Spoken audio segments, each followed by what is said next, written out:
Perampok dengan gangguan obsesif-kompulsif. Harus bagaimana untuk merampok uang sebanyak ini? Pria ini sama seperti kalian semua. Selama hidupnya tidak pernah melihat uang sebanyak ini. Tapi setelah ia keluar dari gudang, tiba-tiba penyakitnya kambuh.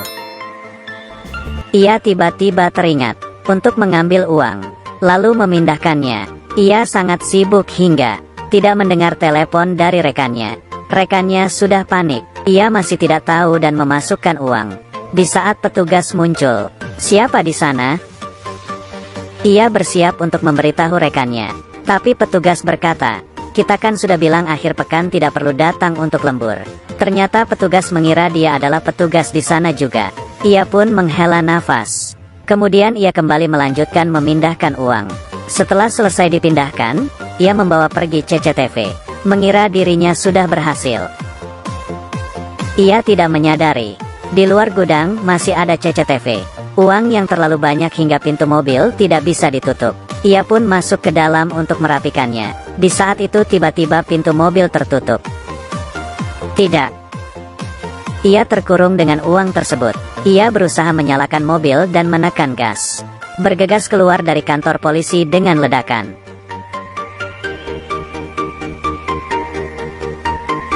Temannya tidak tahu dia sedang melakukan apa, tapi masih tetap berhasil. Mereka menghitung uang hingga malam. Totalnya adalah 17 juta dolar AS. Sudah bisa disebarkan. Rencana berhasil. Selanjutnya mengirim dia ke luar negeri. Ia membawa 200 ribu dolar AS. Dan mengganti namanya menuju Meksiko. Dengan cepat ia pun sampai. Dan mulai liburan. Tapi tak disangka, rekannya melakukan kesalahan. David sedang berenang di dalam laut. Polisi memeriksa segalanya melalui CCTV. Dan mulai mengejar David. Stephen demi membersihkan hubungannya. Ia memberikan petunjuk kepada polisi. Polisi datang ke hotel. Resepsionis memberitahu nomor kamar. Tapi David tidak ada di dalam kamar. Karena dispensernya rusak, ia pun pergi ke resepsionis. Dan kebetulan melihat kertas itu. David yang melihat situasi tidak benar. Ia pun segera kabur. Ia melompat ke sebuah kapal dan menghindari polisi. Di saat yang sama, Stephen membeli rumah dan mobil. Dan menjadi orang kaya. Kelly merasa dirinya tidak tenang. Dan menemui Stephen untuk negosiasi. Stephen yang penuh percaya diri. Mengira David sudah tertangkap. Tapi di saat telepon berdering, David mengkabarkan dirinya. Dan menyuruh Kelly untuk memberinya uang dengan cepat. Di saat ia membuka dompetnya, ia melihat kartu nama Stephen. Dan mengatakan nama Stephen yang sebenarnya. Kemudian Stephen panik. Ia mulai melakukan rencana selanjutnya. Menyewa seorang pembunuh. Pembunuh yang menerima orderan pun tidak akan melepaskannya. Ia mulai beraksi. Membeli sebuah pistol dan menemui David. Kemudian memulai aksinya. David yang tidak tahu apa-apa, masih berjalan ke depan untuk bertanya. Hal itu membuat si pembunuh kesal. Ia masih tidak ingin kabur. Saat itu David baru tahu. Dan langsung kabur. Mengira dirinya naik mobil dengan lancar. Tapi mobil tiba-tiba berhenti. Pembunuh pun langsung menyerangnya. Hampir saja mengenai David. Supir ketakutan hingga mau mati. Kemudian melajukan mobilnya. Pembunuh merasa sedikit menarik. Dan tidak mengejarnya. Ia ingin bermain permainan dengan David. David yang kabur dari pengejaran segera menelepon Kelly.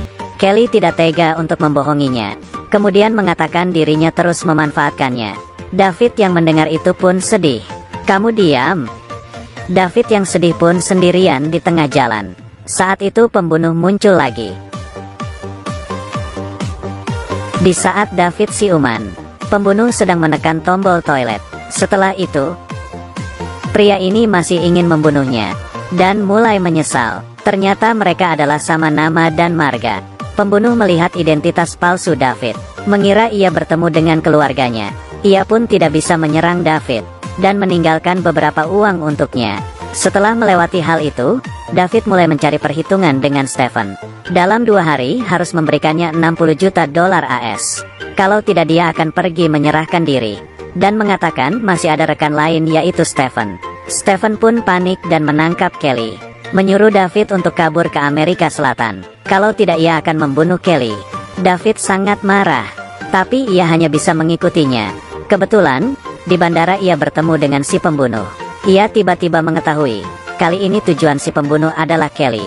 David memberitahunya kalau orang itu adalah pacarnya. Kemudian, David menyarankan mereka berdua untuk tukaran tiket. Pembunuh sangat senang. Saat itu, polisi datang. Mereka segera menangkap David. Saat itu, pembunuh dan David saling menatap. Kemudian bersama-sama melawan mereka. Setelah itu, keduanya berpisah. David berdandan dan datang ke pesta Stephen. Di saat yang sama, polisi juga mulai memeriksa Stephen dan mulai mendengarnya. David menyerangnya dan membuatnya jatuh pingsan, lalu menolong Kelly. Ia ingin memperingati dengan menembak pistol. Tak disangka beneran menghancurkan tempat. David hanya bisa membawa pergi Kelly. Ia memilih sebuah mobil mewah dan menerjang ke jalan. Alhasil, Stephen yang marah karena malu. Saat itu, David menyadari mobil polisi, kemudian mengatakan yang sebenarnya. Tapi Stephen mengejarnya. Siapa yang merencanakan rencana ini? Itu aku. Siapa yang membersihkan uang? Itu aku. Siapa yang menyuruh orang untuk membunuhmu? Aku. Semuanya adalah aku. Semuanya pun terlihat jelas. David dan Kelly juga ditangkap. Tapi tidak perlu khawatir. Setelah keduanya keluar dari penjara, melewati hari-hari yang baik. Karena David sudah menyimpan beberapa uang.